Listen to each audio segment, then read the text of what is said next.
বিশ্বকাপের প্রস্তুতি ম্যাচে শক্তির দাপট দেখিয়ে হন্ডুরাসকে 2-0 গোলে হারিয়েছে বর্তমান বিশ্ব চ্যাম্পিয়ন আর্জেন্টিনা। যুক্তরাষ্ট্রের টেক্সাসে অনুষ্ঠিত ম্যাচে লিওনেল মেসি পুরোটা সময় বেঞ্চে বসিয়ে কাটিয়েছেন, কিন্তু আক্রমণাত্মক ফুটবলের প্রতিপক্ষকে এক প্রকার নাস্তানাবুদ করেছে লিওনেল স্ক্যালোনির দল।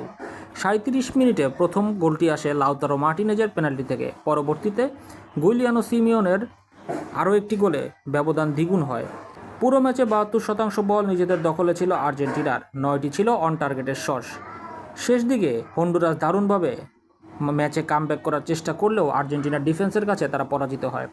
এদিকে লিওনেল মেসির পাশাপাশি বেঞ্চে ছিলেন রদ্রিগো ডি পল, অ্যালেক্সিস ম্যাকঅ্যালিস্টার, এনজো ফার্নান্দেস এবং আগামী ম্যাচে আর্জেন্টিনার গোলকিপার হিসেবে মাঠে থাকছেন জেরোনিমো রুল্লি। মঙ্গলবার আইসল্যান্ডের বিপক্ষে রয়েছে আর্জেন্টিনার আরও একটি প্রস্তুতি ম্যাচ। এরপরে 17 জুন আলজেরিয়ার বিপক্ষে ম্যাচ দিয়ে শুরু হবে লিওনেল মেসিদের বিশ্বকাপ মিশন 2026।